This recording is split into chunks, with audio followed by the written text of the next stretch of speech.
بسم اللہ الرحمن الرحیم۔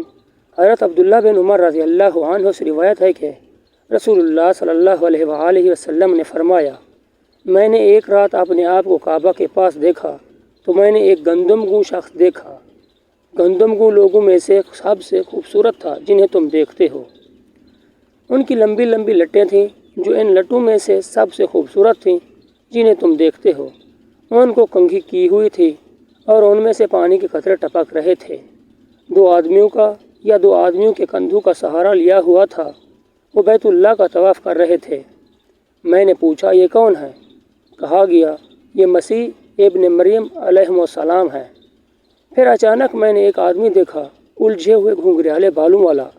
آنکھ کانی تھی جیسے انگور کا ابھرا ہوا دانہ ہو۔ میں نے پوچھا، یہ کون ہے؟ تو کہا گیا، یہ مسیح دجال یعنی جھوٹا یا مصنوعی مسیح ہے۔ صحیح مسلم حدیث نمبر 425۔